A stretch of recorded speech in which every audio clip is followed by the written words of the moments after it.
Oh, ça a été une aventure formidable.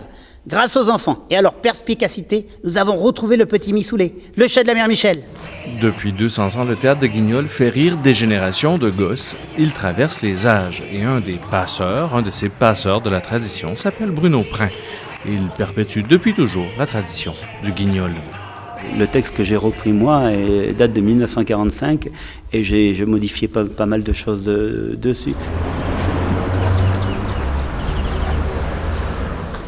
Né sur les routes de France il y a une cinquantaine d'années, Bruno Prin fait vivre les guignols depuis aussi longtemps qu'il se souvienne. Une tradition issue de sa famille, une famille née du cirque.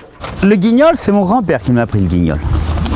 Et mon grand-père faisait du cirque en été et il faisait les marionnettes en hiver. Et c'est lui qui m'a tout appris. En 1975, le cirque Prin fait partie de ces 50 cirques familiaux qui sillonnent encore la France. Dresseurs d'animaux, acrobates, ils jouent guignol quand la saison est terminée.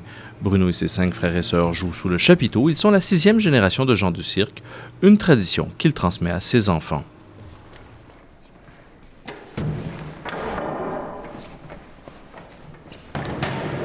Aujourd'hui, Bruno Prin perpétue la tradition itinérante du guignol. Partout où il passe, il monte le Castelet ou Guignol et les autres personnages prendront vie. Au cours de ses 200 ans d'existence, Guignol a dû suivre l'évolution de la société et Bruno Prin, lui, adapter le texte original pour le faire coller à ce qui est acceptable aujourd'hui. Ça marche comme ça.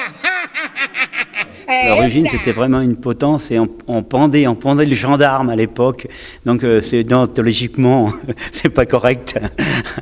On peut plus pendre les gendarmes maintenant. Alors, bon, ça fait que j'ai transformé cette potence en piège à chat et c'est beaucoup plus soft mais beaucoup plus rigolo. Et c'est fini pour toi.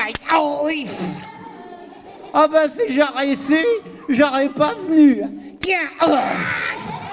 On regarde le petit poussé ou le petit chaperon rouge, c'est des pièces, des histoires assez violentes. Et Guignol était dans cette trame, il y avait des choses dramatiques, mais il y avait aussi du politique.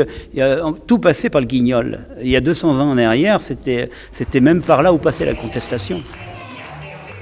La contestation a aujourd'hui quitté le théâtre de Guignol pour se réfugier au Guignol de la télé. Reste aujourd'hui un spectacle interactif que les enfants vivent plus qu'ils ne contemplent.